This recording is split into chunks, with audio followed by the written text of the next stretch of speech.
Oremos juntos.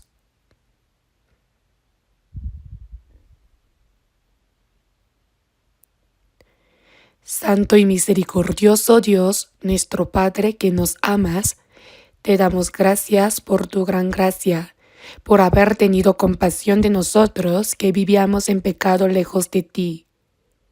Cuando aún no te conocíamos, el Señor Jesús tomó sobre sí la maldición y el juicio que debíamos recibir, y con su preciosa sangre derramada, limpió eternamente nuestros pecados, otorgándonos la salvación sin ningún mérito de nuestra parte. Te damos gracias por tu inmensa gracia que nos has permitido comprender tu gran amor y misericordia y por habernos concedido la vida eterna y la esperanza. Ahora deseamos vivir el resto de nuestra vida para la voluntad y la gloria de Dios quien nos ha salvado. En este momento damos gracias porque habiendo sido redimidos por la preciosa sangre del Señor, podemos reunirnos ante ti para alabar tu gran amor y gracia, aprender tu palabra y tener comunión en la santa comunidad que está contigo. Creemos que en este momento el Señor está en medio de nosotros. Oramos con fervor para que mires con compasión a cada uno de nosotros, nos sostengas con tu mano misericordiosa y nos fortalezcas con tu gracia, tu palabra y el poder del Espíritu Santo según nuestra necesidad. Enséñanos aún más cómo debemos vivir el resto de nuestra vida solo para tu voluntad y tu gloria.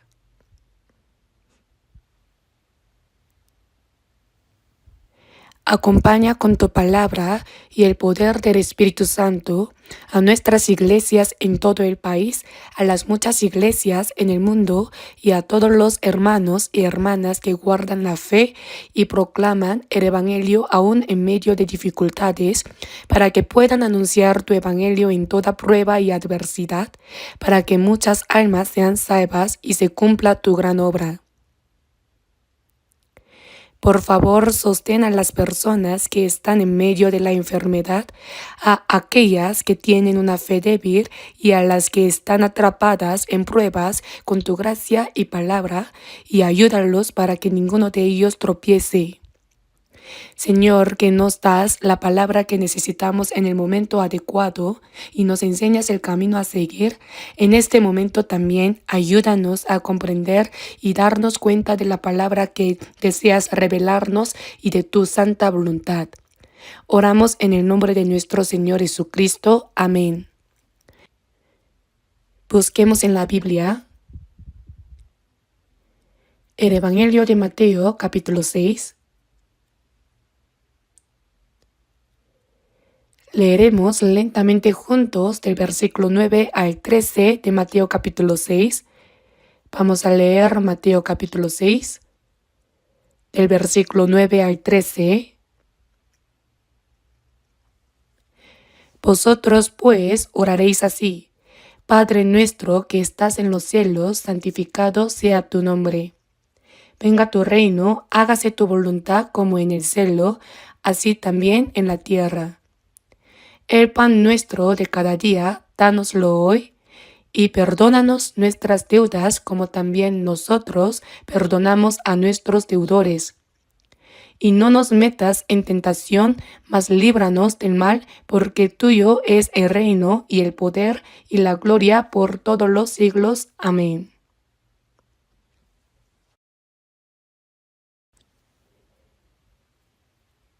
La oración que el Señor nos enseñó, aunque planeaba terminarla el domingo pasado, hay algo importante que aún queda por decir. Por eso no pude continuar y decidí hablar de ello una vez más. Ahora todos ustedes pueden memorizar la oración que el Señor nos enseñó, ¿verdad? Cada una de sus palabras tiene un profundo significado ya que Jesús nos dio en ella lo más importante acerca de cómo debemos orar. Por eso debemos esforzarnos por orar de esa manera. Debemos memorizar con frecuencia la oración que el Señor nos enseñó y al mismo tiempo debemos orar conforme a su contenido.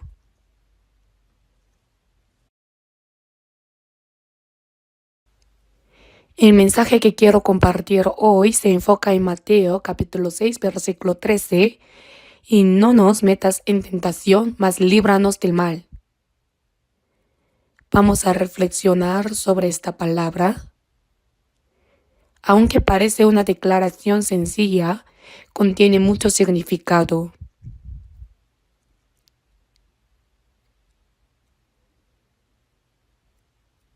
En la Biblia, la palabra tentación aparece de varias formas y se puede dividir en 3 grandes categorías. Aunque en nuestro idioma usamos la palabra tentación, en la Biblia en inglés se utilizan diferentes términos.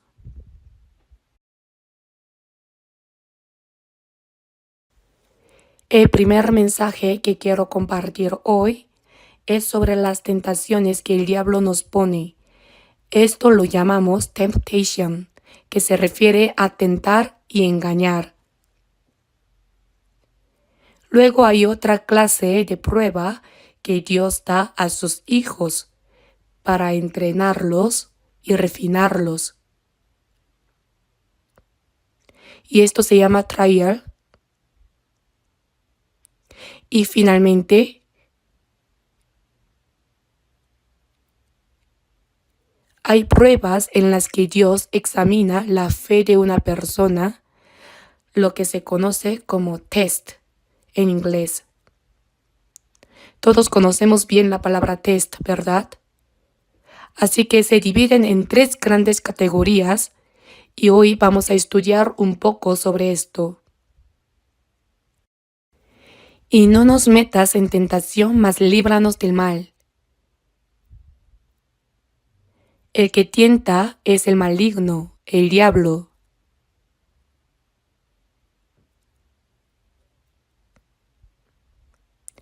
Las personas que no han sido salvadas son engañadas por el diablo, quien con las vanidades de este mundo confunde sus corazones para que no reciban la salvación.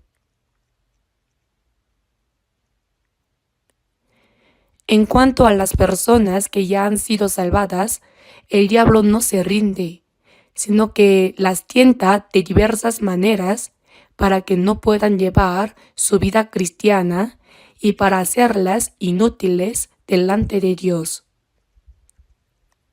Por eso, vamos a reflexionar primero sobre el significado de temptation.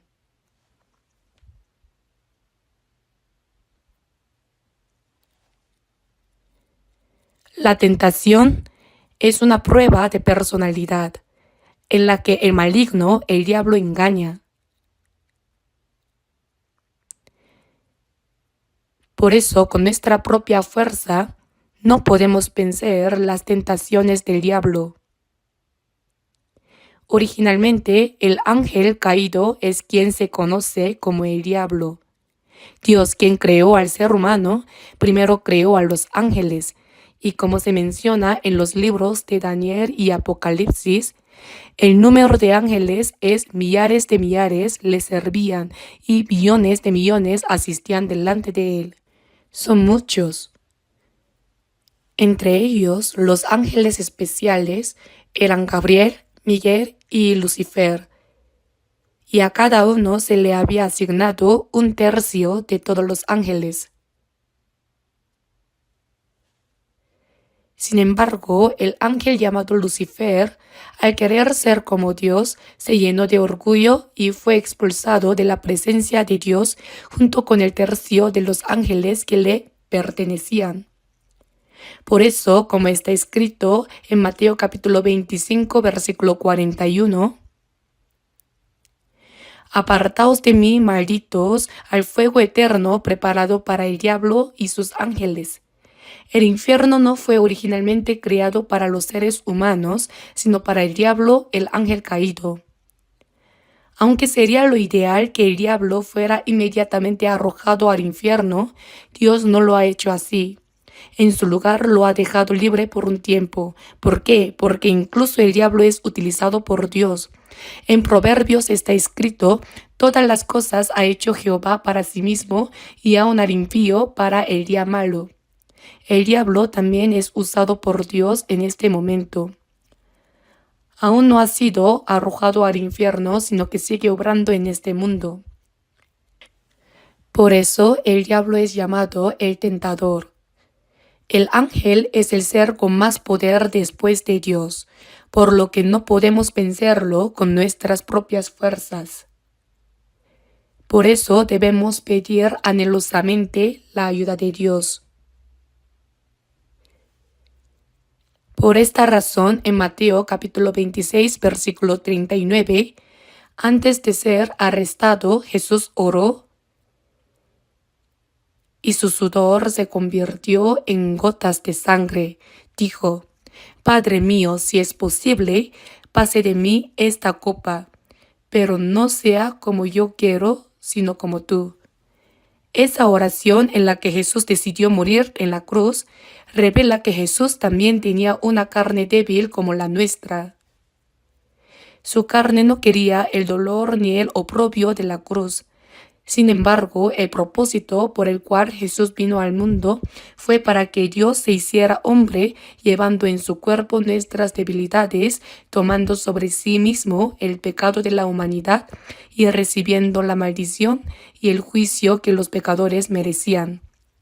Jesús vino para morir y derramar su sangre con el fin de salvar nuestras almas. Por lo tanto, era algo que Jesús no podía evitar. Padre mío, si es posible, pase de mí esta copa, pero no sea como yo quiero, sino como tú. La voluntad del Padre era que su Hijo unigénito, que no tenía pecado, muriera en nuestro lugar para salvarnos. Esa era la voluntad de Dios. Por eso Jesús también luchó y se esforzó orando anhelosamente para vencer la debilidad de su carne. Incluso oró 3 veces con el mismo contenido.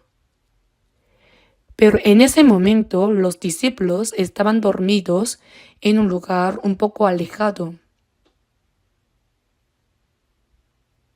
Si lo pensamos, los discípulos, después de haber seguido a Jesús durante 3 años y medio, habían pasado por muchas dificultades y estaban cansados. Por eso se durmieron por el cansancio. De modo que Jesús les dijo en Mateo capítulo 26, versículo 41, velad y orad para que no entréis en tentación. Sin embargo, los discípulos no permanecieron despiertos para orar. Como resultado, cayeron en la tentación. La tentación fue cuando Jesús fue arrestado. Los discípulos, que habían dicho que nunca negarían al Señor, incluso si tenían que morir, se escaparon por miedo a ser arrestados y morir. Debido a que no oraron y no recibieron la ayuda de Dios, todos cayeron en la tentación.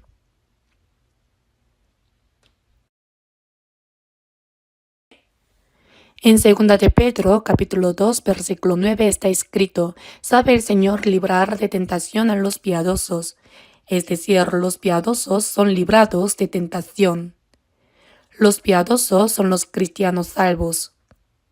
Cuando los cristianos viven de acuerdo con la voluntad de Dios, oran y se apoyan en su palabra, Él los libra de la tentación y los protege para que no caigan en ella.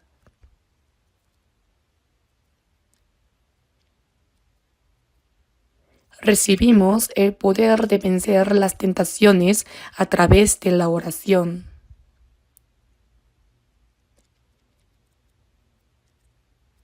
Así, bajo el gobierno del Señor, podemos vivir de acuerdo a su voluntad.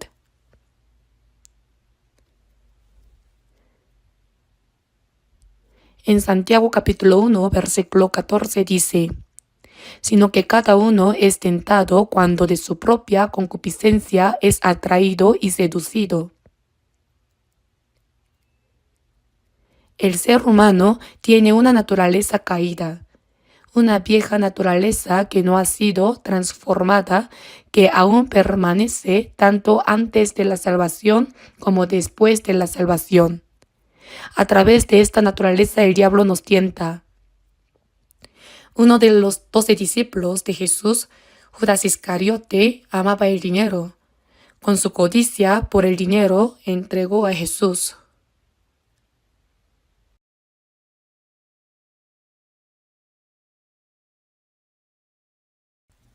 En Juan capítulo 12, versículo 4 en adelante, dice que Judas tenía la bolsa de dinero. María, quien había recibido a Jesús, preparó un costoso perfume para derramarlo sobre él.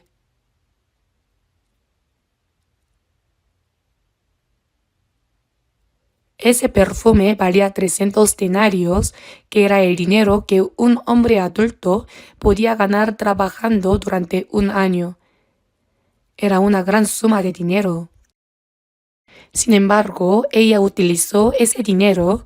Tal vez ese dinero era para la preparación de su matrimonio o toda su riqueza, pero compró un frasco de perfume valioso. Lo rompió y derramó el perfume sobre los pies de Jesús.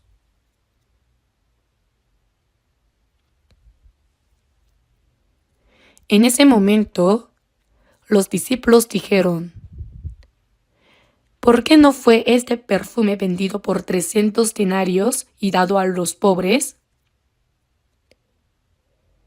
Pero el que tomó la iniciativa para decir esto fue Judas Iscariote. La razón no era que pensara en los pobres, sino que Judas, entre los 12 discípulos, estaba encargado de la bolsa de dinero.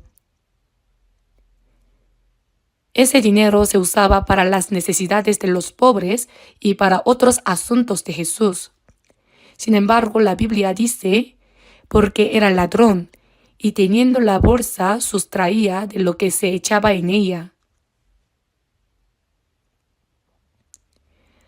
A veces el dinero que debía usarse para fines públicos, in my pocket, es decir, lo guardaba para sí mismo. Era un hombre que amaba el dinero. Lo que no entiendo es por qué a una persona que amaba tanto el dinero se le confió la bolsa. Creo que fue para darnos una lección. Por eso el diablo tentó a Judas.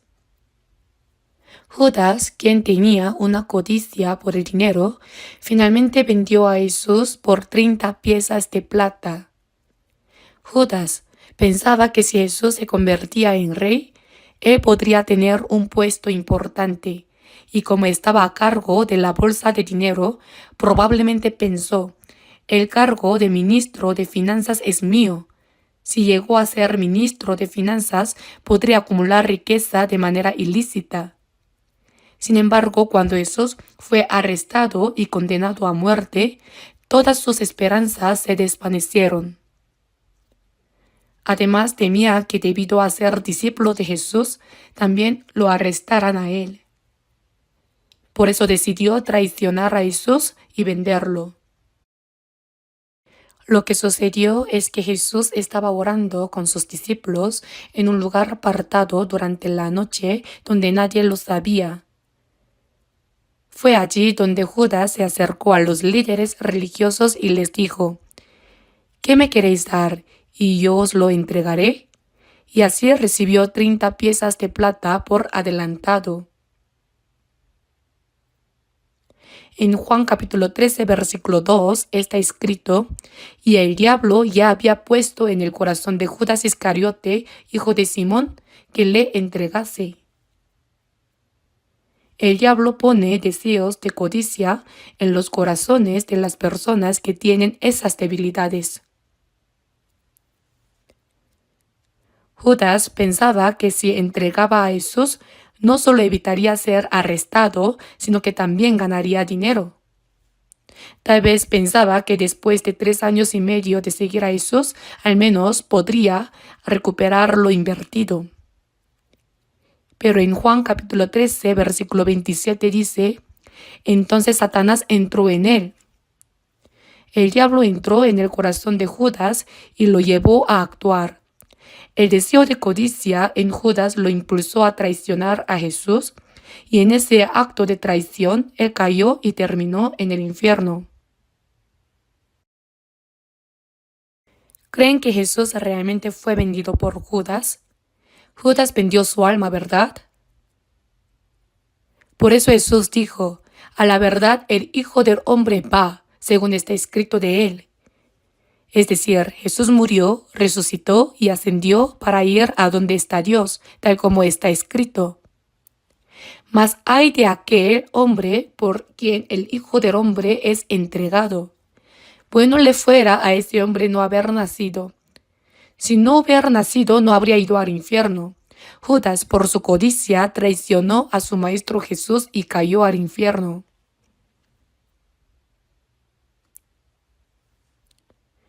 Nosotros, los salvos, no llegamos a ese extremo, pero aún tenemos la vieja naturaleza, ¿verdad? Esa vieja naturaleza no ha sido completamente transformada y el diablo la utiliza para tentarnos. Puede hacernos inútiles delante de Dios, impidiéndonos llevar la vida cristiana. Por eso, en 1 de Pedro capítulo 2, versículo 11 está escrito que os abstengáis de los deseos carnales que batallan contra el alma. Deseos carnales que batallan contra el alma. Es decir, los deseos carnales se refieren a la vieja naturaleza que todavía está dentro de nosotros. El Espíritu Santo mora en el espíritu de los salvos. Por eso los deseos carnales se oponen al Espíritu y a la obra del Espíritu Santo. Significa que se oponen, against, están en oposición. Por eso en que os abstengáis de los deseos carnales que batallan contra el alma, la palabra abstener significa que debemos luchar contra los deseos carnales y vencerlos. Por lo tanto, los cristianos deben luchar contra los deseos carnales y vencerlos mediante la palabra de Dios y el Espíritu Santo. En primer lugar, es una lucha contra uno mismo. Para los cristianos, la lucha contra uno mismo es lo más importante. Debemos saber que a través de la vieja naturaleza aún no transformada, los deseos carnales, el diablo trae todo tipo de tentaciones. El diablo no renuncia aunque hayamos sido salvos. Debemos tener cuidado. Por eso esta petición, no nos metas en tentación, es muy importante. Padre nuestro que estás en los cielos, esta oración la pueden hacer los que han sido salvos, y los salvos no deben caer en tentación. La salvación no puede ser arrebatada, pero sí se puede hacer que una persona viva según la carne. Se puede interferir con su vida cristiana y convertirlo en una persona inútil ante Dios. Así que hay una lucha contra uno mismo. En Génesis capítulo 3, versículo 14, vemos la escena en la que Adán y Eva desobedecieron la palabra de Dios y fueron expulsados del huerto del Edén.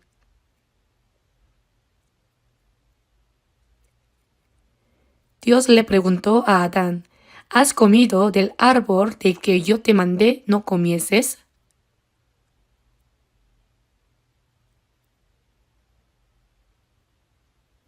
Y a Eva, yo no te ordené a ti, tú solo tenías que escuchar a tu esposo. ¿Por qué hiciste esto? Ella respondió, ¿acaso comí porque quise comer? La serpiente me engañó y comí. La serpiente en el huerto del Edén no era como las serpientes que se arrastran hoy. Esto es seguro.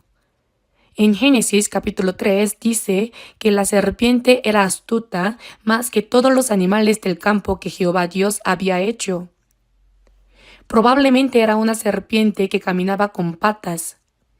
Por eso el diablo, a través de la serpiente, el ser más astuto, hizo caer a Eva. Pero ella dijo, la serpiente me engañó y comí. Esto quiere decir que ella cayó en la tentación del diablo.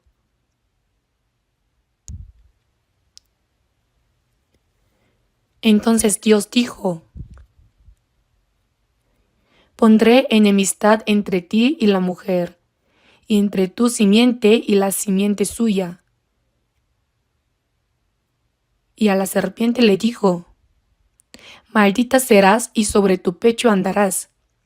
Esto implica que la serpiente en el huerto del Edén no se arrastraba, sino que probablemente caminaba, tenía una forma diferente. Sobre tu pecho andarás. Esto es un aspecto de maldición. Y también polvo comerás todos los días de tu vida. Esto significa que viviría comiendo polvo. Pero ¿entendemos esta palabra? Ahora la serpiente vive comiendo polvo o caza ranas. ¿Acaso no caza otros animales como ranas para sobrevivir? Sin embargo, en la palabra de Dios, en Isaías capítulo 65, versículo 25 dice, y el polvo será el alimento de la serpiente.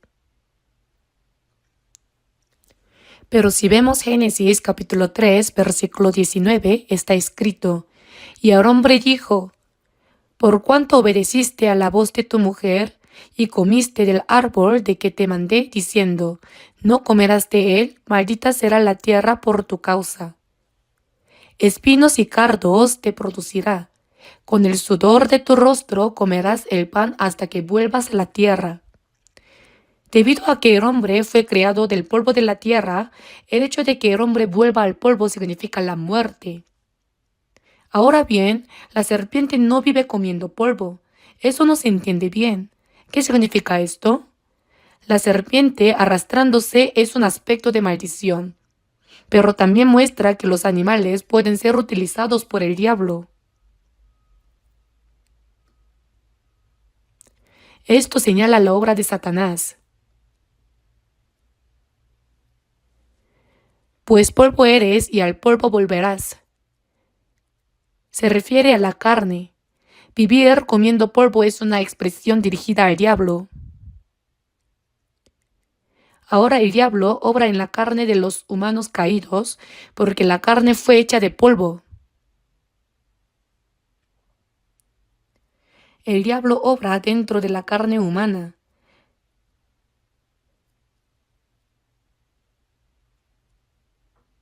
Por eso en Gálatas capítulo 5 versículo 17 está escrito, porque el deseo de la carne es contra el espíritu, y el del espíritu es contra la carne, y estos se oponen entre sí.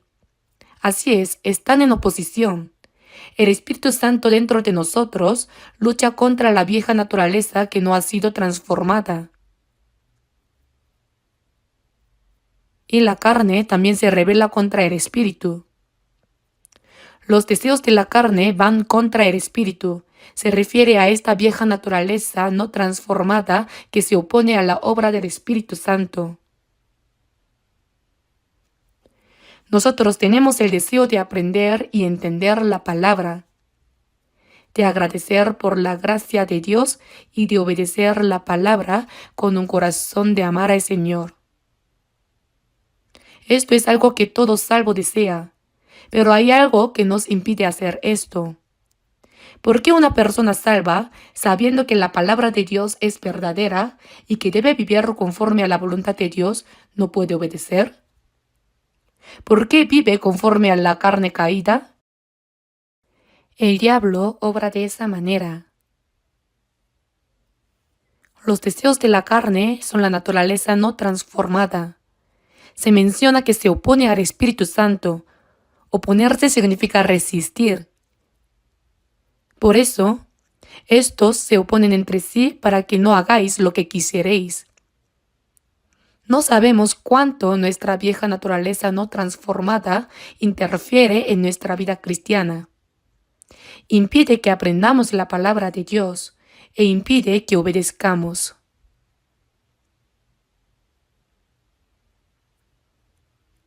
El diablo actúa a través de la carne y por eso incluso los cristianos salvados no pueden vivir conforme a la voluntad de Dios y pueden vivir según la carne o incluso en pecado.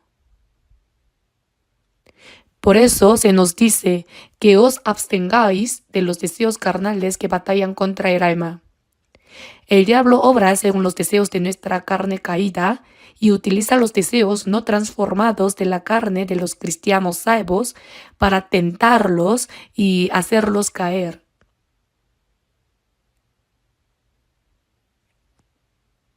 Este es un gran problema. No es algo que le pase a otros. Es un problema personal de cada uno de nosotros.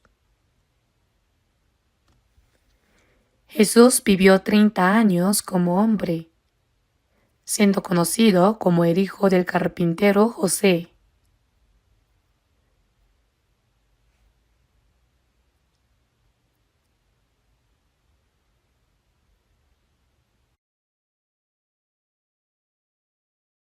Después,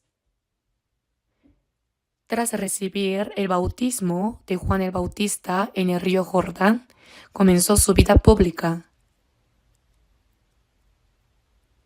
Por eso si miramos en Mateo capítulo 4 versículo 1, entonces Jesús fue llevado por el Espíritu al desierto para ser tentado por el diablo, y después de haber ayunado 40 días y 40 noches tuvo hambre. Lo curioso aquí es que no fue llevado por el diablo para ser tentado, sino que fue llevado por el Espíritu al desierto para ser tentado por el diablo. ¿Por qué sucedió esto? Porque para que Jesús pudiera salvarnos, primero Él mismo tenía que vencer la tentación del diablo. Adán, el antepasado y representante de la humanidad, cayó en la tentación del diablo, desobedeciendo la palabra de Dios y cayendo en el pecado. Por eso, para que Jesús pudiera llevar a cabo la obra de la salvación, tenía que restaurar lo que Adán había fracasado. Tenía que vencer la tentación del diablo. Por esta razón, ayunó durante 40 días y pasó hambre. Luego el tentador intentó ponerlo a prueba.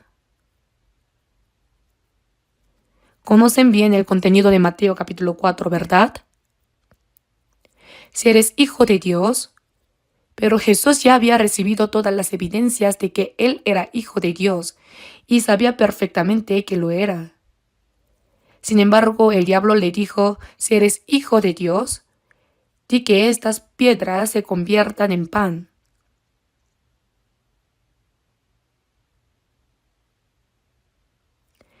Si eres hijo de Dios, ¿por qué estás pasando tanta hambre?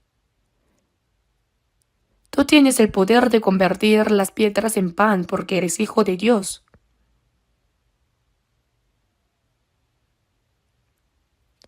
Parece que estaba intentando ayudar a Jesús. Cuando la carne está más débil, hambrienta y agotada, lo que más se necesita es comida. El diablo fue a tentarlo con el alimento. Parecía que estaba ayudando a Jesús. Oh, si eres hijo de Dios, ¿por qué estás pasando tanta hambre? Puedes hacer que las piedras se conviertan en pan.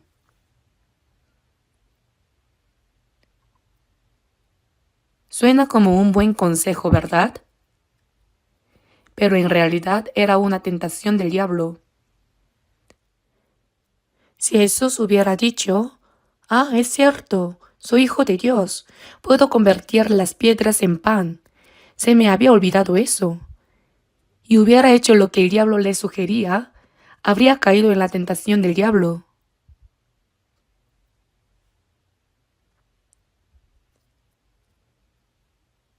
Sin embargo, Jesús respondió en Mateo capítulo 4, versículo 4, no solo de pan vivirá el hombre, sino de toda palabra que sale de la boca de Dios. Con esta palabra Jesús rechazó la tentación del diablo. Debemos reflexionar bien sobre las palabras, no solo de pan vivirá el hombre, aunque el pan sea necesario, sino de toda palabra que sale de la boca de Dios. No solo debemos alimentarnos con comida, sino también aprender la palabra de Dios. Job dijo, guardé las palabras de su boca más que mi comida. Cuando la carne tiene hambre, uno come y duerme, pero él anhelaba más la palabra de Dios. Muchos interpretan que el hombre no vivirá solo de pan, sino de toda palabra de Dios, como si significara estudiar y memorizar la Biblia.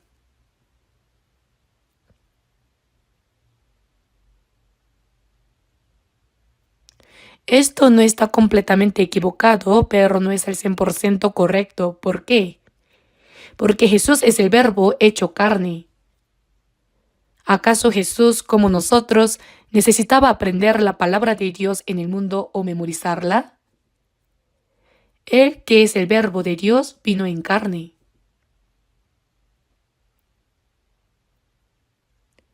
Así que cuando se dice no solo de pan vivirá el hombre, sino de toda palabra que sale de la boca de Dios, no significa solo leer, escuchar o entender la palabra, sino que debemos obedecerla.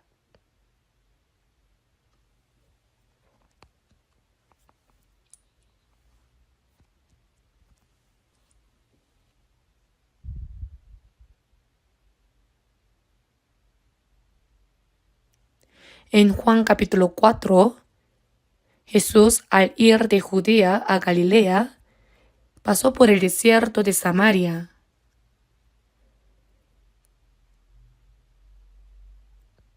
Durante todo el día, bajo el sol caliente, se sintió cansado, sediento y hambriento. Así que los discípulos entraron en la ciudad para comprar comida y la trajeron a Jesús. Rabí, coma. ¿Saben lo que Jesús dijo en ese momento? Yo tengo una comida que comer que vosotros no sabéis. Los discípulos se preguntaron entre ellos, ¿le habrá traído alguien de comer? No, nadie le había llevado comida. Cuando le pidió agua a la mujer samaritana, ella olvidó darle agua y dejó su cántaro para irse a la ciudad de Samaria. Mi comida es que haga la voluntad del que me envió y que acabe su obra. Jesús dijo que eso, lo que más deseaba, era su comida. Cuando Jesús ayunó durante 40 días y estuvo hambriento, dijo, no solo de pan vivirá el hombre, sino de toda palabra que sale de la boca de Dios. Esta declaración se refiere a obedecer la palabra de Dios.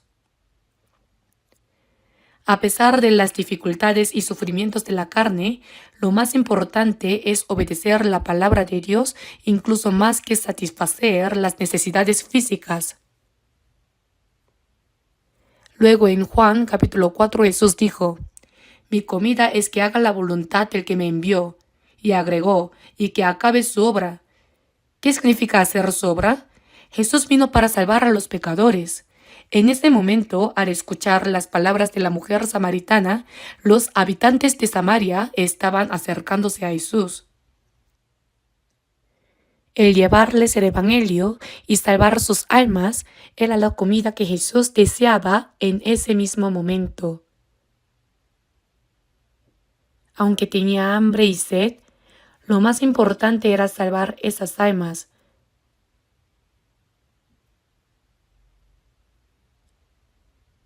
Así que Jesús venció la tentación del diablo y la rechazó.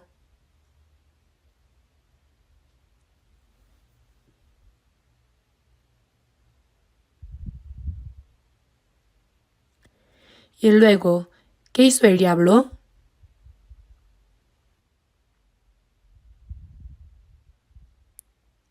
En lo alto, en el pináculo del templo, Probablemente en un estado medio dormido lo hizo. Lo puso en el pináculo y le dijo: si eres hijo de Dios, échate abajo, porque escrito está: a sus ángeles mandará acerca de ti, y en sus manos te sostendrán, para que no tropieces con tu pie en piedra. Lánzate. La Biblia dice que los ángeles vendrán y no dejarán que tropieces con tu pie en piedra. Lánzate. Debido a que Jesús resistió al diablo con la palabra, él también intentó tentarlo usando la palabra. Esa palabra no era un llamado a probar, sino que era una promesa de que en medio de las dificultades Dios lo protegería. No era un mandato para probar si Dios lo haría o no. Entonces Jesús respondió: escrito está también: no tentarás al Señor tu Dios. Con esto Jesús rechazó la segunda tentación del diablo. ¿Cuál fue la tercera tentación? Y le mostró en un momento todos los reinos de la tierra. Lo que dijo el diablo fue: a ti te daré toda esta potestad y la gloria de ellos, porque a mí me ha sido entregada. ¿Cuándo? Cuando en el huerto del Edén Dios le dijo a Adán que gobernara sobre todo, él entregó ese dominio al diablo. Por esto el diablo se convirtió en el rey de este mundo. Porque a mí me ha sido entregada, y a quien quiero la doy. Todo esto te daré si postrado me adorares. Es una tentación que nos deja sin palabras, ¿verdad? Jesús respondió: al Señor tu Dios adorarás y a Él solo servirás. ¿A quién debo adorar sino a Dios? Jesús vino para restaurar todas las cosas del mundo que fueron entregadas al diablo. Entonces, ¿cómo? No lo hizo postrándose ante el diablo, sino muriendo en lugar de los pecadores de la humanidad y resucitando, rompiendo el poder de la muerte y el dominio del diablo. Es decir, vino para ganar toda la gloria de este mundo.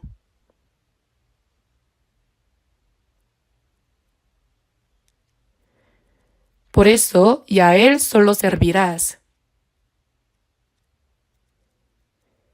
De esta manera, Jesús venció completamente las tres tentaciones del diablo.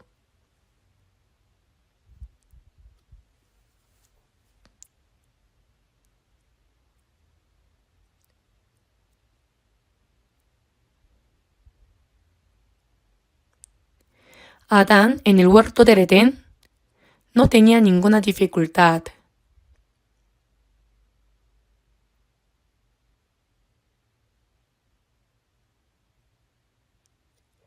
Había una cantidad suficiente de frutas hermosas y Dios le dijo: come lo que quieras. No le faltaba nada. A pesar de no tener carencias, Adán cayó en la tentación del diablo. Jesús, por el contrario, estaba en su peor momento. Estuvo 40 días sin comer, agotado, sediento, hambriento, y aún así venció la tentación del diablo con la palabra.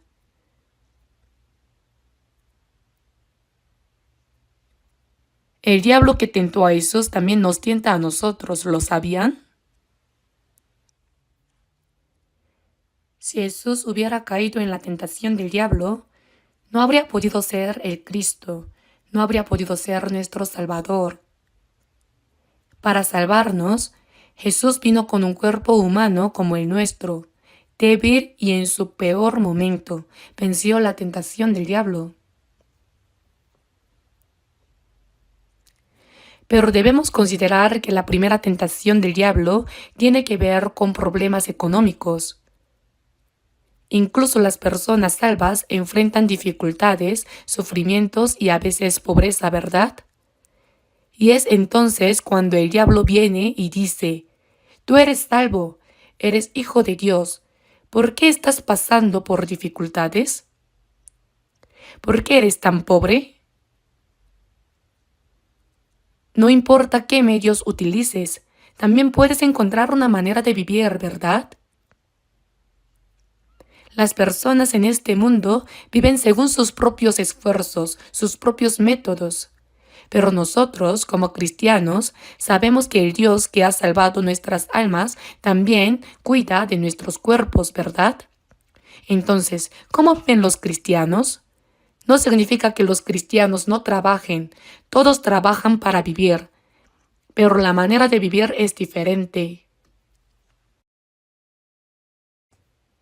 No os afanéis pues diciendo qué comeremos o qué beberemos o qué vestiremos, porque los gentiles buscan todas estas cosas. Los gentiles son aquellos que no han sido salvados, pero vuestro Padre Celestial sabe que tenéis necesidad de todas estas cosas. Si miramos en Mateo capítulo 10 versículo 30, pues aún vuestros cabellos están todos contados. Si Él cuenta todos mis cabellos, ¿qué no sabrá Él? Dios conoce mi situación mejor que yo mismo. Él sabe todo lo que necesito. El hecho de que lo sepa es una promesa de que Él se encargará de ello. No es que Él no sepa cómo darlo, sino que quiere ver si dependemos de Él, incluso en medio de las dificultades y pruebas. Así que más buscad primeramente el reino de Dios y su justicia. Vamos a recitarlo juntos. Más buscad primeramente el reino de Dios y su justicia, y todas estas cosas os serán añadidas. El reino de Dios se refiere a predicar el Evangelio. Y predicar el Evangelio no es solo tarea de los pastores, predicadores o misioneros, sino que es el primer propósito de la vida de todos nosotros.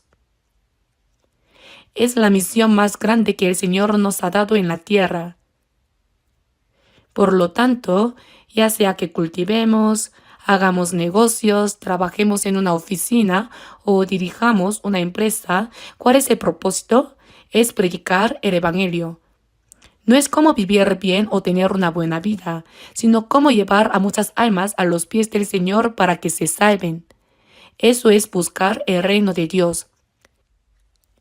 Y su justicia es vivir conforme a la voluntad de Dios después de haber recibido la salvación. Es cuando una persona salva ama a Dios y ama a sus hermanos y hermanas. Todo eso es cumplir la justicia. Por eso, predicar el Evangelio del reino de Dios afuera y dentro amarnos mutuamente y obedecer la palabra de Dios es lo que significa practicar la justicia. Si hacemos eso, Dios añadirá todo lo que necesitamos para nuestra carne. Es como cuando uno compra algo y le dan un extra, ¿verdad? Si primero buscamos el reino de Dios y practicamos su justicia, Él nos dará todo lo que necesitamos como un extra. Esta es la promesa de Dios. Dios es fiel a sus promesas y todas estas cosas os serán añadidas. Si no lo hacemos, si no creemos en esa promesa, entonces el Señor no nos ayudará. Por eso vivimos de manera diferente a las personas del mundo.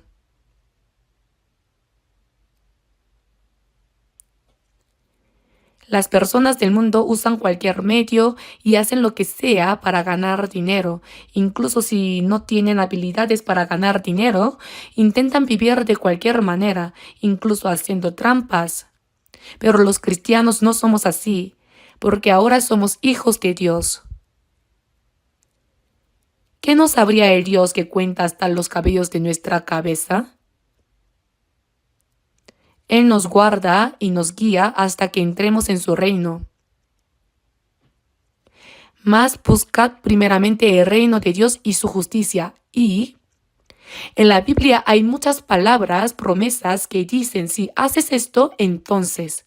Pero si no lo hacemos, no sirve de nada. No cumplir con lo que dice la Biblia es no creer en las promesas de Dios. Las personas que creen reciben lo que creen. Así que cuando uno es salvo, la primera tentación que enfrenta es la economía. La persona rica no sabe usar bien su dinero y lo gasta a su manera. Eso también es pecado ante Dios. La persona pobre, por otro lado, enfrenta la tentación debido a su pobreza.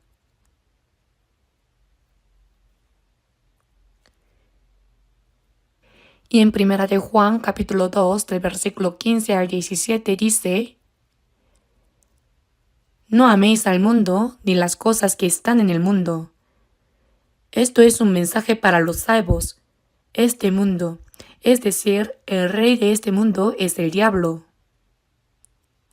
Aunque hay muchas cosas hermosas en este mundo, el diablo usa esas cosas para hacer tropezar a los cristianos. Por eso dice, no améis al mundo ni las cosas que están en el mundo. Amar el mundo significa que nuestro corazón está siendo desviado hacia él. Porque todo lo que hay en el mundo, los deseos de la carne, los deseos de los ojos y la vanagloria de la vida, no proviene del Padre sino del mundo. Los deseos de la carne son buenos para comer. Los deseos de los ojos son agradables a los ojos, y la vanagloria de la vida es el deseo de fama y honor. Estas tres cosas fueron las mismas que el diablo usó cuando engañó a Eva a través de la serpiente en el huerto de Edén. Le dijo, prueba ese fruto, come del árbol de la ciencia del bien y del mal. No morirás si lo comes. ¿Sabes por qué Dios dijo que morirás? Porque Él tiene celos de que tú seas como Él. Come, es delicioso. Si lo haces, tus ojos se abrirán, obtendrás sabiduría y serás como Dios.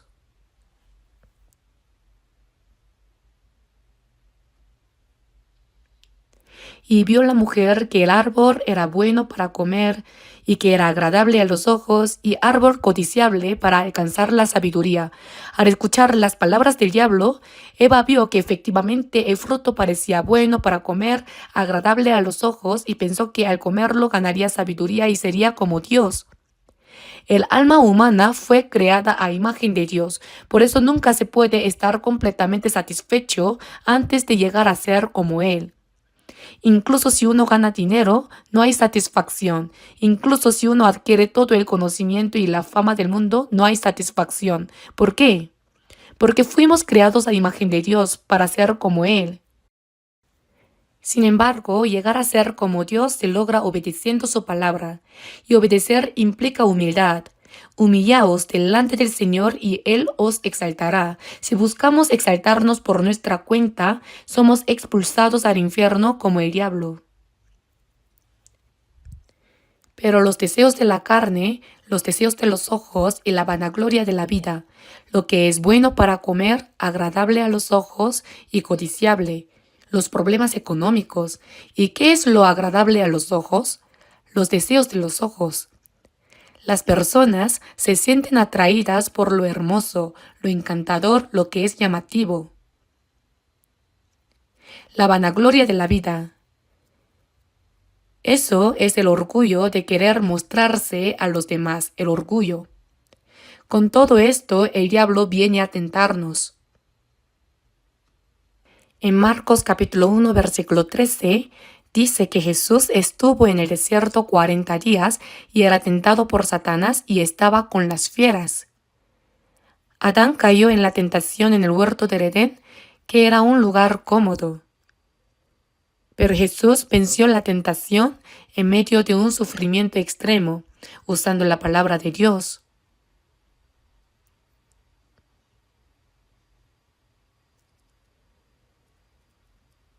Esta es otra evidencia de que Jesús es el Cristo. Solo al vencer las tentaciones de Satanás, Jesús pudo salvarnos del poder de Satanás, incluso en medio del sufrimiento. Sin embargo, en Lucas capítulo 4, versículo 13, se dice que después de que Satanás terminó de tentar a Jesús, se apartó de él por un tiempo. Esto significa que después de 3 tentaciones, el diablo se alejó, pero por un tiempo. Satanás estuvo detrás de Jesús durante toda su vida, tratando de hacerlo tropezar. ¿Lo sabía? En Mateo capítulo 27, versículo 40, mientras Jesús estaba colgado en la cruz sufriendo para redimir los pecados de la humanidad, ¿qué dijeron los judíos? Sálvate a ti mismo si eres hijo de Dios, desciende de la cruz, que descienda ahora de la cruz y creeremos en él. El diablo vino hasta el pie de la cruz y tentó a Jesús. Este diablo, no lo olviden, sigue a los cristianos que han sido salvados tentándolos hasta el final. Esto es algo muy importante de hecho. Si caemos en las tentaciones del diablo, incluso los salvos no podrán vivir una vida cristiana verdadera, fracasarán por completo y se convertirán en personas inútiles ante Dios. En tiempos de guerra, ¿no se ataca al punto débil del enemigo para invadirlo? De la misma manera, el diablo intenta hacernos caer a través de nuestras debilidades. Aquellos que son débiles frente al dinero, por ejemplo, el diablo tratará de hacerlos caer a través de las riquezas. Judas Iscariote también amaba el dinero. Y fue a través de su amor por el dinero que el diablo lo usó para vender a Jesús por 30 piezas de plata. No fue Jesús quien fue vendido por 30 piezas de plata, sino que fue la propia alma de Judas la que fue vendida. Y terminó cayendo en el infierno. En Hechos capítulo 5 encontramos la historia de Ananías y Zafira. En ese tiempo los cristianos de Jerusalén, al reconocer la gracia de Dios, se amaban unos a otros. Estaban unidos por el deseo de predicar el Evangelio y además sabían que Jerusalén sería destruida por el ejército romano como Jesús había predicho. Pero cuando viereis a Jerusalén rodeada de ejércitos, sabed entonces que su destrucción ha llegado. Por lo tanto, los santos de Jerusalén no tenían esperanza en la ciudad. Y ninguno decía ser suyo propio nada de lo que poseía. Aquellos que tenían casas y tierras las vendían y ponían el precio de lo vendido a los pies de los apóstoles para que lo distribuyeran equitativamente. Así que no había entre ellos ningún necesitado.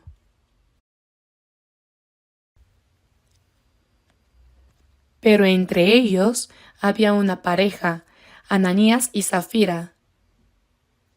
Ellos también, siguiendo el ejemplo de los demás, vendieron toda su propiedad, una casa o tierra probablemente.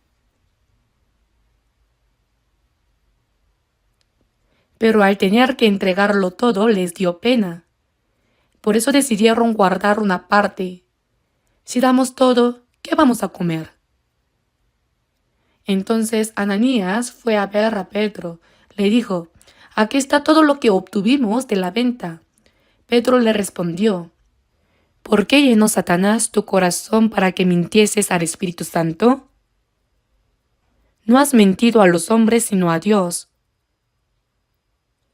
Al instante cayó muerto.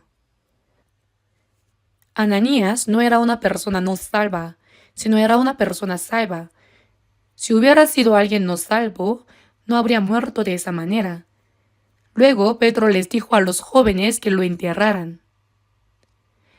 Pero poco después su esposa, sin saber lo que había sucedido, llegó y se presentó ante Pedro. Dime, ¿vendisteis en tanto la heredad? Sí, en tanto. Pedro le dijo, ¿por qué convinisteis en tentar al Espíritu del Señor? He aquí a la puerta los pies de los que han sepultado a tu marido y te sacarán a ti. En ese momento Zafira también cayó muerta. Todas las personas de Jerusalén que lo oyeron se llenaron de temor.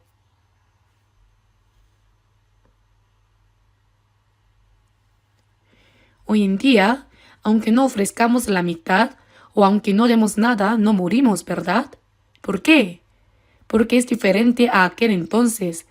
No es que no muramos, sino que hay un problema. ¿Lo sabían? Cuando surgen situaciones, debemos hacer lo que necesitamos hacer. A veces no lo hacemos por nuestra avaricia carnal. Esto no significa que tengamos que dar todo lo que tenemos sin dejar nada. Así que teniendo sustento y abrigo, estemos contentos con esto. Con tener lo necesario para vivir está bien. Lo demás debe ser utilizado para la obra del Evangelio, para ayudar a los hermanos y hermanas que están pasando dificultades. Dios nos ha encomendado lo que tenemos para que lo usemos de esta manera. No es mi dinero solo porque lo poseo. Hay cosas que debo usar para mí, para el Evangelio y para ayudar a los hermanos y hermanas. Debemos saber cómo repartirlo correctamente.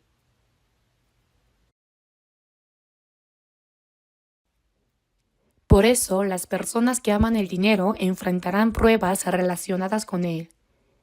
Por eso en 1 de Timoteo, capítulo 6, del versículo 9 al 10, está escrito: porque los que quieren enriquecerse caen en tentación y lazo, y en muchas codicias necias y dañosas que hunden a los hombres en destrucción y perdición. Porque raíz de todos los males es el amor al dinero, el cual codiciando algunos se extraviaron de la fe y fueron traspasados de muchos dolores.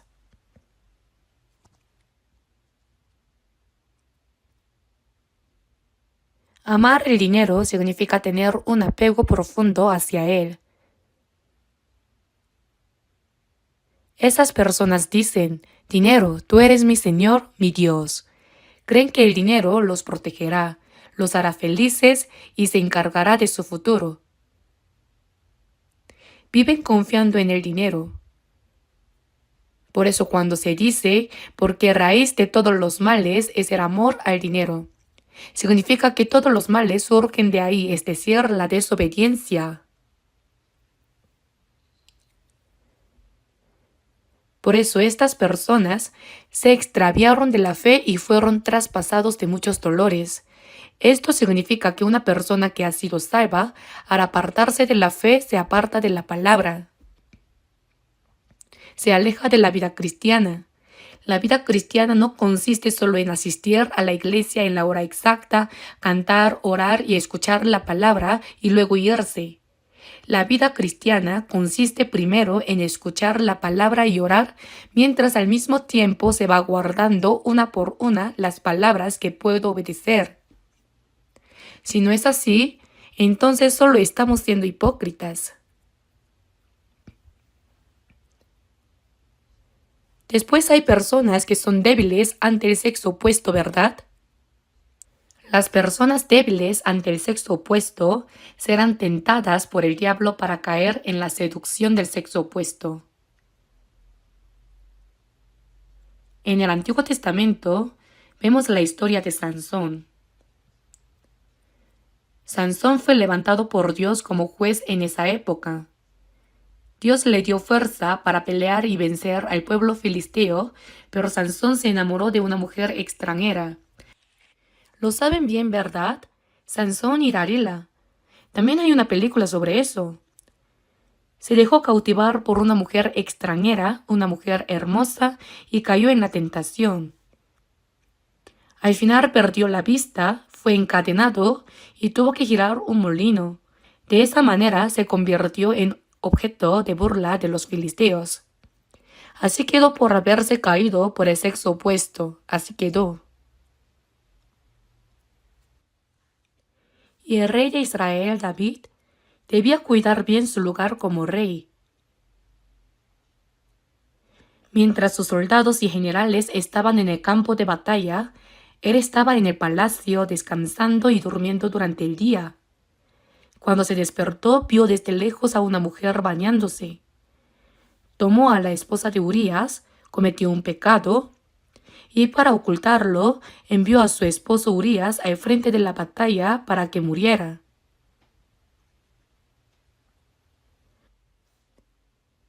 Aunque fue reprendido por el profeta Natán, lloró amargamente y se arrepintió, pero aunque el castigo por su pecado fue perdonado, la disciplina fue algo que tuvo que soportar toda su vida. ¿Cuánto sufrió David por esa disciplina? Fue traicionado por su propio hijo, expulsado y vivió un dolor indescriptible.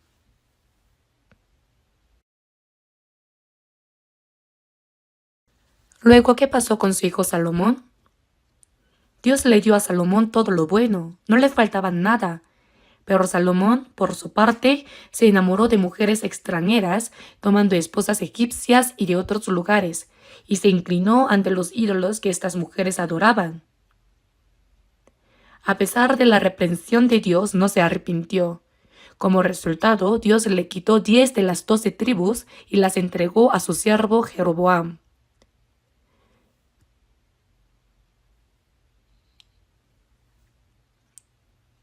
Muchas personas han caído debido a la tentación del sexo opuesto. Sin embargo, José, el hijo de Jacob, era diferente. José fue vendido a Egipto por el odio de sus hermanos, pero Dios estuvo con él, y al ver su diligencia llegó a ser el mayordomo en la casa de Potifar, un alto funcionario del faraón en Egipto. Estaba a cargo de toda la administración de la casa de Potifar. Un día, cuando su esposo se fue al palacio y no había nadie en su casa, la esposa de Potifar empezó a coquetear con él, guiñándole el ojo y rogándole. Le pedía que tuviera un momento de diversión con ella. José no quería ni estar cerca de ella. Pero un día, cuando no había nadie en la casa, la mujer lo atrapó y le pidió insistentemente: «Duerme conmigo».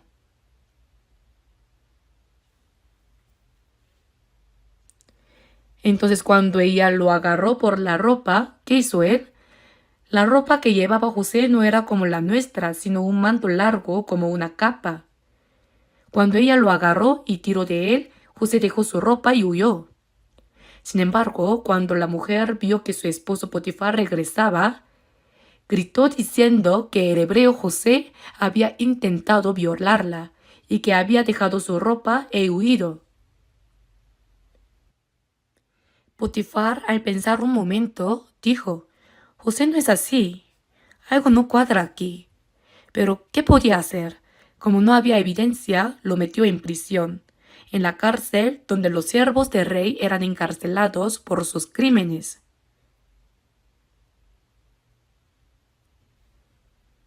Y tiempo después, como recompensa por haber interpretado los sueños del rey, José se convirtió en el ministro de Egipto.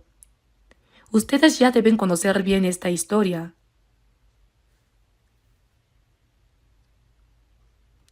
Pero ¿qué habría pasado si José hubiera caído a la tentación de la esposa de Potifar?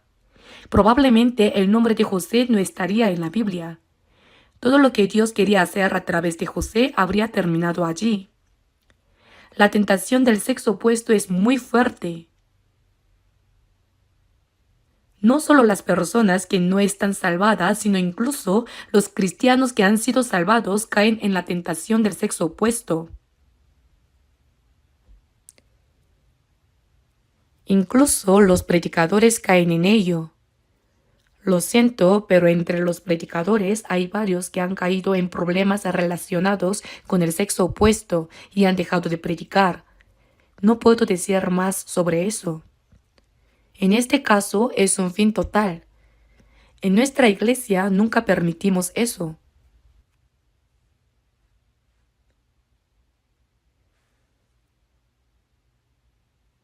Después, aquellos que tienen un sentido de honor, el diablo los prueba utilizando ese sentido. En 1 de Timoteo, capítulo 5, del versículo 6 al 7, cuando se establece un cargo en la iglesia, hay diáconos, ancianos, ¿verdad? Se dice que cuando se designa a un obispo, debe hacerse con cuidado. ¿Cómo? No un neófito, es decir, a alguien que ha sido salvado recientemente y cuya fe aún no está completamente firme. Si se le da un cargo, puede volverse orgulloso como si hubiera obtenido una posición importante. El cargo no es una insignia de rango.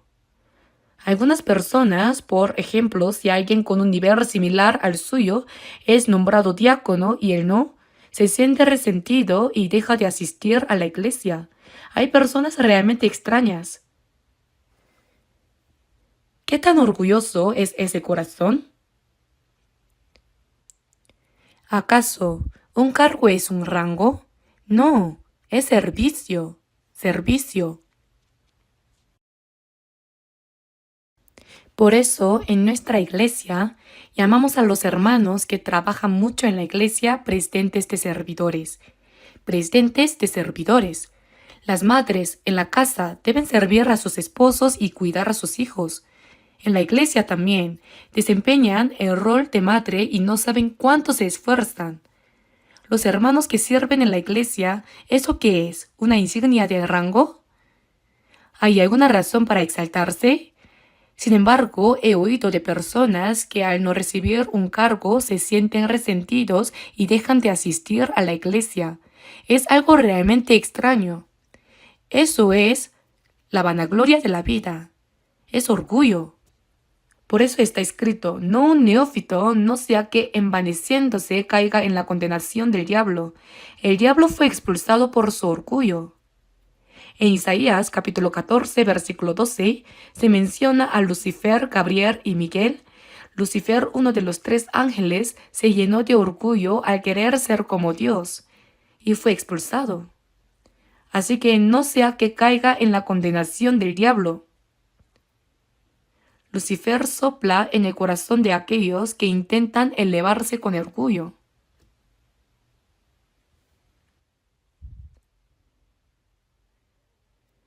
Y también está el rey de Israel, Saúl. Saúl fue el primer rey y al principio era muy humilde. Debido a su humildad, Dios lo eligió como rey de Israel. Al principio lo hizo bien, pero después con el tiempo comenzó a caer en la inercia, se llenó de orgullo y dejó de obedecer la palabra de Dios, queriendo hacer las cosas a su manera. Entonces Dios decidió ungir a David como rey de Israel, lo cual causó celos en Saúl. Las mujeres de Israel cantaban: Saúl hirió a sus 1000 y David a sus 10,000. Como a él solo le dieron 1000 y a David 10,000, se llenó de celos y dijo: tengo que matarlo. Siguió persiguiendo a David para matarlo, pero al final fue él quien murió primero. El orgullo lleva a la caída. Y como el diablo fue expulsado por querer ser como Dios, sopla en los corazones de las personas el espíritu de orgullo. Y en 1 Corintios capítulo 10 versículo 13 está escrito: sino que dará también juntamente con la tentación la salida, para que podáis soportar. Por eso no os dejará ser tentados más de lo que podéis resistir. Si oramos y meditamos en la palabra, Dios nos ayudará a superar la tentación y nos dará una salida. Por eso debemos estar siempre despiertos y mediante la oración y la palabra vencer las tentaciones. Si no lo hacemos, si estamos en un estado indefenso, cuando venga la tentación del diablo, no sabremos cómo reaccionar y caeremos. Por tal razón, si vemos en 1 de Pedro capítulo 5 del versículo 8 al 9 está escrito: porque vuestro adversario el diablo, como león rugiente, anda alrededor buscando a quien devorar. Sed sobrios y velad, porque vuestro adversario el diablo, como león rugiente, un león hambriento, anda buscando algo para comer, quiere devorar a su presa. Se nos dice como león rugiente anda alrededor buscando a quien devorar, al cual resistid firmes en la fe. Cuando estamos débiles, nos convertimos en comida del diablo. A la serpiente le dijo: polvo comerás. Y a Adán le dijo: pues polvo eres y al polvo volverás. Esto se refiere a la carne. El diablo obra en la carne que aún no ha sido transformada. Por lo tanto, debemos estar muy alerta. Si vemos en Santiago capítulo 4, versículo 7, resistid al diablo y huirá de vosotros. Debemos resistirlo, enfrentarlo directamente. No debemos caer. El diablo busca nuestras debilidades para atacarnos y tentarnos. Por lo tanto, debemos ser conscientes de nuestras debilidades y estar alerta. En Efesios capítulo 4, versículo 26 está escrito: Airaos, pero no pequéis, no se ponga el sol sobre vuestro enojo. A veces nos airamos cuando escuchamos algo desagradable o cuando algo nos molesta. Airaos.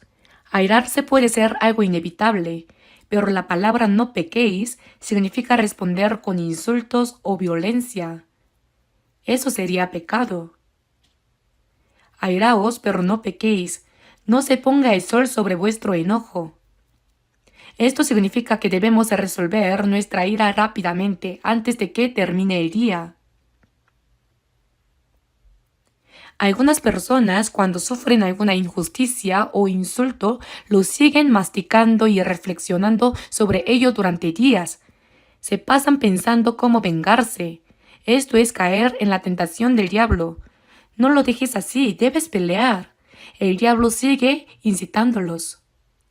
Por eso las personas de carácter impaciente deben darse cuenta de que el diablo está usando su temperamento. Es importante conocer nuestras debilidades. Las personas con sentido del honor, el diablo utiliza ese sentido y deseo de ascender para hacer que caiga.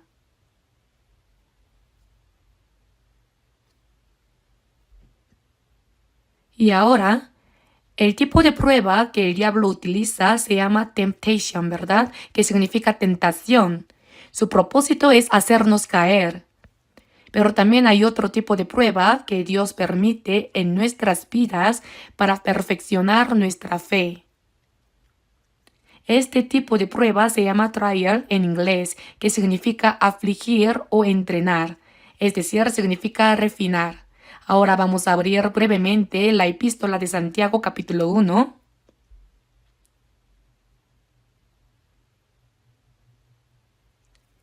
Después del libro de Hebreos se encuentra Santiago, capítulo 1, versículos 2 y 3.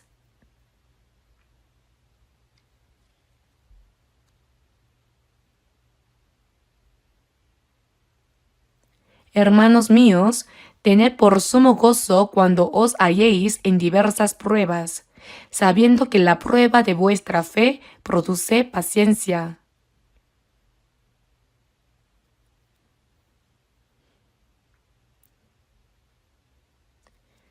En este versículo dice: tened por sumo gozo cuando os halléis en diversas pruebas. Estas pruebas no son tentaciones que vienen para hacernos caer, sino las dificultades y sufrimientos que Dios nos da para refinarnos. Tened por sumo gozo cuando os halléis en diversas pruebas. ¿Por qué? Porque Dios las permite para nuestro refinamiento.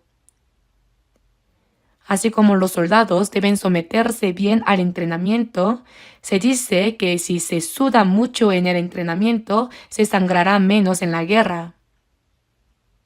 Los cristianos también, para vencer las tentaciones del diablo, deben ser entrenados por Dios para convertirse en personas fuertes. Esta prueba se llama trial, que significa una prueba que nos refina y entrena. Por eso dice: tened por sumo gozo cuando os halléis en diversas pruebas, sabiendo que la prueba de vuestra fe produce paciencia. Si soportamos bien esta prueba, desarrollaremos la fuerza para vencer también las tentaciones y las dificultades. Sabiendo que la prueba de vuestra fe produce paciencia. También dice en el versículo 4, mas tenga la paciencia su obra completa, para que seáis perfectos y cabales, sin que os falte cosa alguna. Quien supera bien esta prueba se convierte en un cristiano fuerte y poderoso. Por eso Dios permite que pasemos por pruebas para entrenarnos. Además, en el Salmo capítulo 26, versículo 2 dice: escudriñame, oh Jehová, y pruébame, examina mis íntimos pensamientos y mi corazón. Esto es una petición para que Dios examine y refine nuestro corazón. En el Salmo capítulo 66, versículo 10 dice: porque tú nos probaste, oh Dios, Nos ensayaste cómo se afina la plata. Cómo se afina la plata. ¿Cómo se refina la plata o el oro? En Malaquías capítulo 3, versículo 3 dice: y se sentará para afinar y limpiar la plata, porque limpiará a los hijos de Leví, los afinará como a oro y como a plata, y traerán a Jehová ofrenda en justicia. Los hijos de Leví son aquellos que sirven a Dios. Los salvos son personas que sirven a Dios al igual que los levitas. Y en medio de las pruebas los afinará como a oro y como a plata. No hay oro puro desde el principio. El oro y la plata tienen impurezas. Así que se extraen y se ponen en el fuego. Al ser fundidos en el fuego, todas las impurezas se eliminan y solo queda el oro puro. Lo que queda al final es el oro puro. De la misma manera, para eliminar las impurezas en nosotros, Dios nos da pruebas. Aquellos que soportan bien estas pruebas ven cómo las impurezas salen de ellos. Las viejas naturalezas dentro de nosotros desaparecen. Por eso, traerán a Jehová ofrenda en justicia significa que podemos vivir de una manera que agrade a Dios. Por eso si vemos en Job capítulo 23, versículo 10, está escrito: mas Él conoce mi camino, Dios sabe, me probará y saldré como oro. Dios, después de probarme, me hará como oro puro, es decir, un utensilio verdaderamente limpio. De la misma manera, podemos ser una persona digna de ser utilizada por Dios. Si una persona no ha sido refinada por Dios, no podrá ser utilizada por Él de manera valiosa. El oro puro se usa para cosas preciosas, pero si tiene impurezas, no puede ser considerado una joya valiosa. Por eso, en 1 de Pedro, capítulo 1, del versículo 6 al 7 dice: en lo cual vosotros os alegráis, aunque ahora por un poco de tiempo, si es necesario, tengáis que ser afligidos en diversas pruebas, para que sometida a prueba vuestra fe, mucho más preciosa que el oro, el cual, aunque perecedero, se prueba con fuego, sea hallada en alabanza, gloria y honra cuando sea manifestado Jesucristo, quien ha soportado bien varias pruebas, recibirá al final alabanzas, honra y gloria cuando el Señor regrese. En 1 de Pedro, capítulo 4, del versículo 12 al 13 está escrito: amados, no os sorprendáis del fuego de prueba que os ha sobrevenido, como si alguna cosa extraña os aconteciese. Hermanos, cuando vengan las pruebas, es decir, el sufrimiento, debemos pensar: ¿cómo Dios quiere refinarme a través de este sufrimiento? No debemos caer ni rendirnos. Como se menciona, el fuego de la prueba que os ha sobrevenido. Los cristianos de la iglesia primitiva enfrentaron muchas persecuciones y tribulaciones, pero en medio de ellas mantuvieron su fe firme y continuaron predicando el evangelio con más valentía. Hubo muchas pruebas. Y hay otro tipo de prueba.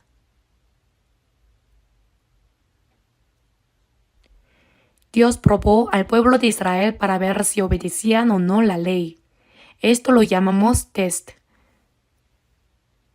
Un test se hace para ver cuánto se ha estudiado. Se debe hacer un test y pasar el examen. Dios tiene pruebas para nosotros. En Éxodo capítulo 16, versículo 4 está escrito: para que yo lo pruebe si anda en mi ley o no. Era una prueba para ver si siguen la ley o no. Por eso en Deuteronomio capítulo 8, versículo 2, recordamos cómo Dios sacó al pueblo de Israel de Egipto y los llevó por el desierto durante 40 años. Durante ese tiempo les dio maná para comer. A veces los hizo pasar hambre y sed, y otras veces les dio alimento y les dio agua golpeando la peña. Dios los protegió con su poder y los guió hasta la tierra de Canaán. A través de todo esto, Él los puso a prueba para ver si guardarían o no su ley y para conocer cómo era su corazón. Hermanos, después de recibir la salvación, hasta que entremos en la tierra de Canaán, es decir, en el cielo, nuestra vida en la tierra es como los 40 años que Israel pasó en el desierto. El número 4 es un número asociado con las pruebas. Durante ese tiempo, Dios nos refina. Aunque hemos sido librados del infierno, pero para entrar en la gloria del cielo, nuestras impurezas deben ser eliminadas. Debemos vivir una vida de obediencia. Por lo tanto, debemos convertirnos en personas dignas de entrar en esa gloria. Es por eso que Dios nos pone a prueba para ver si guardamos o no su palabra. En Deuteronomio capítulo 13, versículo 3 dice: porque Jehová vuestro Dios os está probando, para saber si amáis a Jehová vuestro Dios con todo vuestro corazón y con toda vuestra alma. Él quiere saber si amamos a Jehová Dios con todo nuestro corazón y con toda nuestra alma. Por eso Dios nos prueba, es decir, nos hace un test.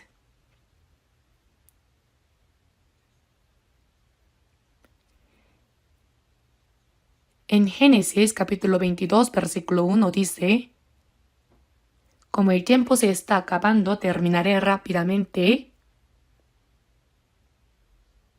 Cuando Abraham tenía 100 años, Dios le dio a Isaac. Isaac estaba creciendo hermosamente, tenía alrededor de 13 o 14 años. Y aunque Abraham tenía mucha riqueza, nada era más precioso para él que su amado hijo Isaac, que nació cuando él tenía 100 años, incluso más que su anciana esposa.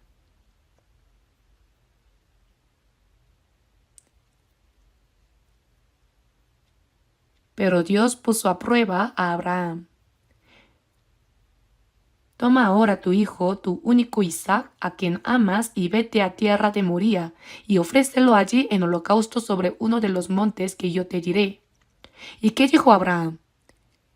Dijo: Señor, me prometiste que a través de Isaac tendría descendencia tan numerosa como las estrellas del cielo y la arena del mar, y ahora me pides que lo mate. ¿Qué está pasando? No, no dijo eso. No dijo: Señor, ¿ha cambiado tu corazón? No. Tampoco dijo: dame un poco de tiempo para pensar, necesito hablarlo con mi esposa. Si hubiera dicho eso, todo habría salido mal. La palabra de Dios debe ser obedecida inmediatamente. Sí, Señor.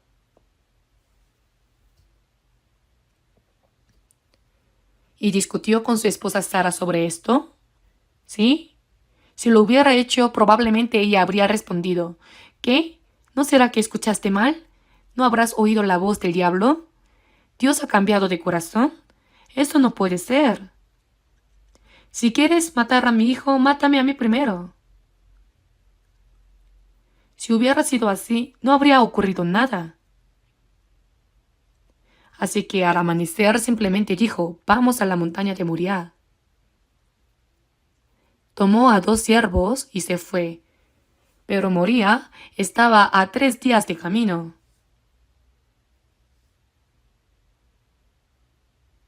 Al llegar al pie de la montaña, les dijo a sus siervos que se quedaran allí.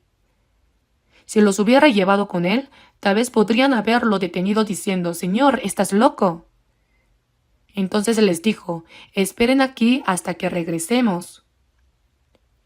Luego, con el cuchillo y el fuego en mano, cargó la leña sobre Isaac y comenzaron a caminar diciendo: vamos. Isaac, que ya había visto a su padre ofrecer sacrificios, pensó: hoy también se ofrecerá un sacrificio. Llevaba la leña para el holocausto, mientras su padre llevaba el cuchillo, y así caminaron. En ese momento, Isaac le preguntó: He aquí el fuego y la leña. Mas ¿dónde está el cordero para el holocausto?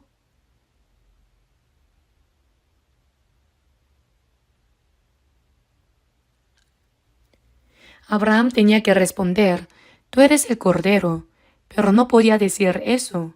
En lugar de eso respondió, Dios se proveerá de cordero para el holocausto, hijo mío. Así que subieron al monte Moriah y Abraham le dijo, Isaac, hoy tenemos que ofrecer el mejor cordero. Y Dios me ha dicho que el cordero hoy es el más amado, tú, mi único hijo Isaac. Padre, ¿de verdad? Está bien. Entonces ató sus manos bien fuerte. Por favor, átame bien. Colocó la leña y luego lo ató con fuerza y levantó el cuchillo para matarlo. ¿Qué hizo Abraham en ese momento? Le dijo, Dios mío, no vayas a detenerme. ¿De verdad lo hago? ¿De verdad lo hago? No, no dijo eso, estaba levantando el cuchillo para matarlo de verdad. Pero en ese momento, si vemos en Génesis capítulo 22, Dios lo llamó, Abraham, Abraham, y de repente 2 veces, detente, ya es suficiente. En Génesis capítulo 22, versículo 12, Dios le dijo, porque ya conozco que temes a Dios por cuanto no me rehusaste tu hijo tu único. Justo en ese momento, Dios le mostró un carnero atrapado en un zarzal. En ese momento, Abraham pasó la prueba. Pasó la prueba o test. Así que Abraham se convirtió en el antepasado de toda la fe. La fe es simplemente obedecer sin dudar.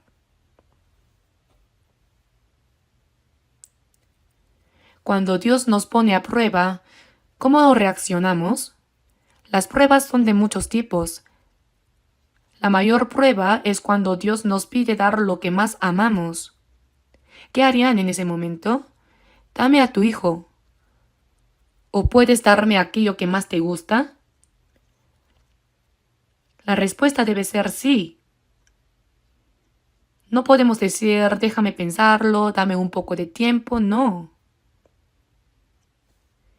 Debemos obedecer a Dios sin dudar. Porque ya conozco que temes a Dios. Esa es la prueba aprobada. Y en Hebreos capítulo 11, versículo 17 está escrito, por la fe Abraham cuando fue probado ofreció a Isaac. Y en Jeremías capítulo 17, versículo 10 está escrito, Oh Jehová, que escudriño la mente, que pruebo el corazón, para dar a cada uno según su camino, según el fruto de sus obras. Dios nos prueba y si fallamos, Él nos disciplina. Si obedecemos, nos bendice. Él nos recompensará conforme a nuestras obras. Si obedecemos, recibimos bendición, pero si desobedecemos, Él nos disciplina. Dios no nos deja sin prueba. Él también nos hace un test. Entonces, hay una prueba llamada temptation en la que el diablo nos tienta y nos engaña. Y luego hay una prueba llamada trial, es decir, el sufrimiento que Dios nos da para nuestro refinamiento. Son sufrimiento y pruebas. También está una prueba llamada test para darnos mayores bendiciones y gracia. Debemos pasarla bien.